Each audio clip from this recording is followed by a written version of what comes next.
Hello friends, आप देख रहे हैं आपका चैनल शेयर बाजार विद आयुष। और दोस्तों, इस वीडियो में बात करेंगे Indian renewable energy development agency के स्टॉक के बारे में, यानी आईआरईडीए के स्टॉक के बारे में। तो हम कह सकते हैं कि फ्राइडे को फिर से आईआरईडीए में एक अच्छा मूव देखने को मिला। स्टॉक 5 रुपये 30 पैसे ऊपर गया, 5.45% के आसपास की तेज़ी हमको देखने को मिली।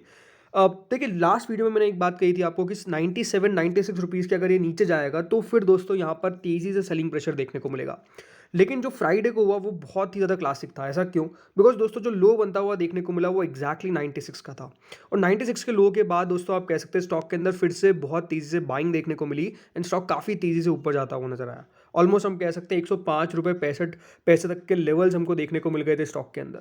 ज़रूर उन लेवल्स तक टिक नहीं पाया, बट ऑन एंड ऑल तेज़ी तो काफ़ी शानदार देखने को मिली। तो ये ज़रूर था कि आफ्टर अ करेक्शन स्टॉक में आपको तेज़ी देखने को मिली, क्योंकि अगर पिछला हफ्ता पूरा देखेंगे तो स्टॉक 7% से ज़्यादा करेक्ट आपको होता हुआ देखने को मिला है। तो गिरावट जो है वो आपको अच्छी खासी इसके अंदर ऑलरेडी देखने को मिली, लेकिन उसके बाद एक हम कह सकते हैं फिर से आपको बाइंग देखने को मिली, यानी बाउंस बैक देखने को मिला स्टॉक के अंदर। ज़रूर।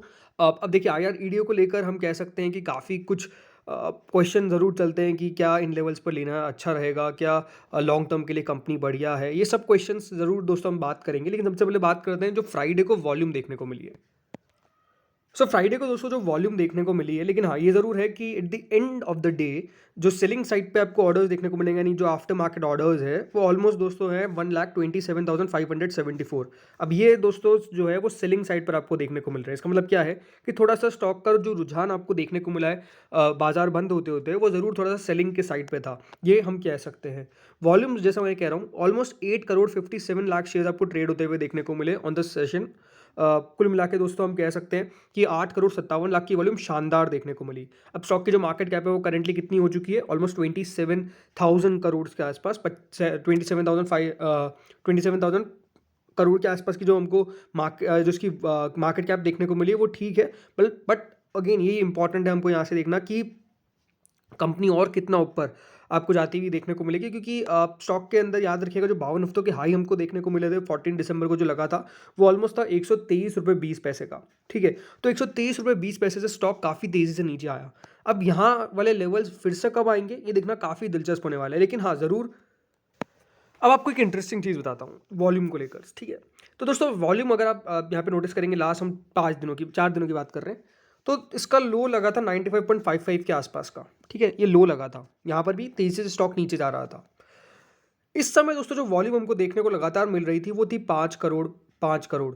जब स्टॉक नीचे जा रहा था तो आप वॉल्यूम देखेंगे तो ज़्यादा आपको देखने को नहीं मिलेगी, लेकिन जब तेज़ी होती है तो वॉल्यूम बढ़ जाती है। तो इसका मतलब इस बात साफ है कि बेचा जा रहा है शेयर। ऐसा नहीं कि नहीं इसके अंदर आपको सेलिंग देखने को नहीं मिल रही, बट ज़रूर हम कह सकते हैं कि काफ़ी लोग अभी भी इसको होल्ड करने को तैयार है।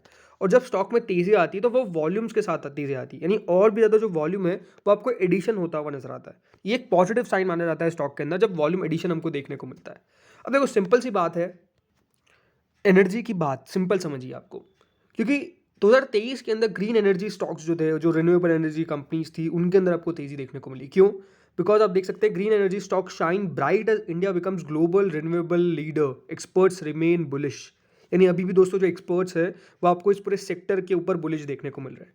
रिन्यूएबल एनर्जी स्टॉक्स आप देख सकते हैं, इंडिया जो है वो ऑलमोस्ट फोर्थ लार्जेस्ट प्लेयर बन चुका है globally in the wind and solar power, with renewable energy capacity surpassing 179.5 gigawatt.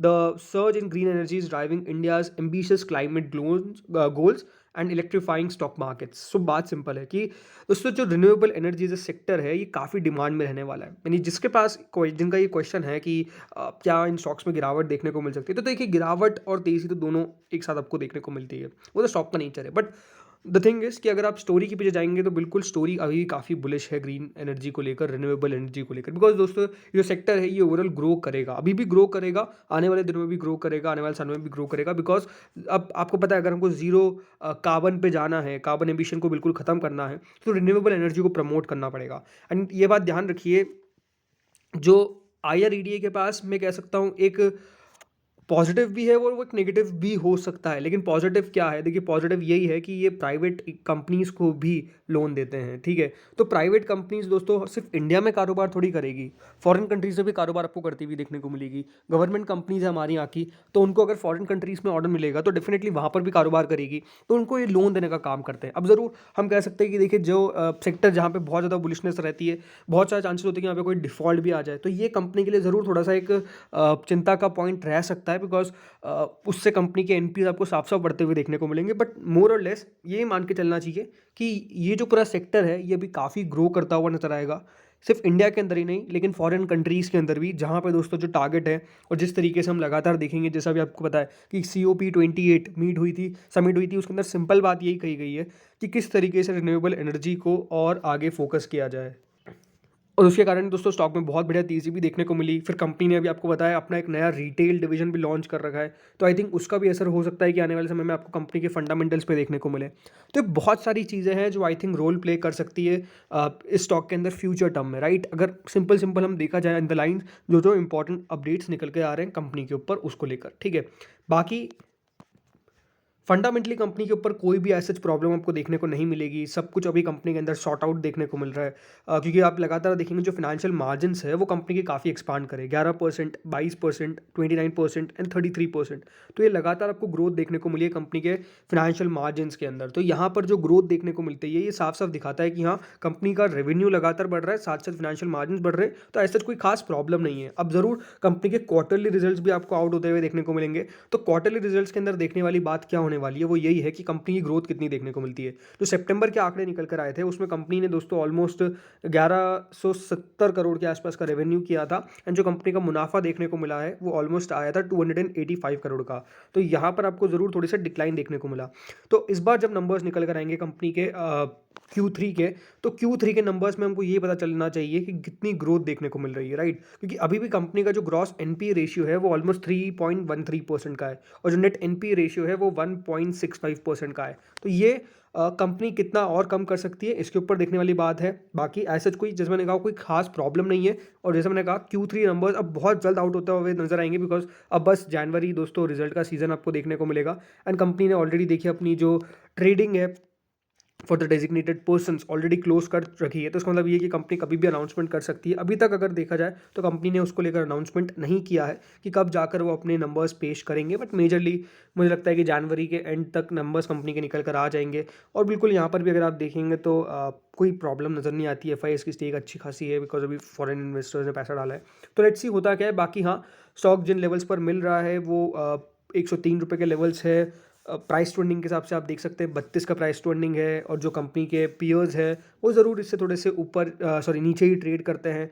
And ये हमेशा एक क्वेश्चन रह सकता है कि हाँ, कंपनी के वैल्यूएशन थोड़े से एक्सटेंसिव नज़र आते हैं इसके पीयर्स से, बिकॉज जो REC और PFC है वो 7 और 8 के प्राइस टू अर्निंग पे अभी करेंटली ट्रेड करते हुए नज़र आ रहे हैं। तो ये मेरे हिसाब से देखिए बाजार है, बाजार किसको वैल्यूएशन ज़्यादा देगा किसको नहीं देगा ये इंपॉर्टेंट चीज़ है। हाँ, लेकिन ज़रूर ये बात आपको ध्यान में रखना है, IRED के अंदर आप बुलिश तभी हो जाएगा जब कंपनी के दोस्तों वो नंबर्स पे आपको साफ साफ रिफ्लेक्शन देखने को मिले, ठीक है। तो नंबर्स का वेट करिए, इस बार नंबर्स अगर कैसे निकल के आते हैं उसके बाद ही कोई फाइनल डिसीजन जरूर लीजिएगा। तो फ्रेंड्स, इस वीडियो में इतना ही था। होपफुली वीडियो बढ़िया लगा होगा। Thank you friends for watching this.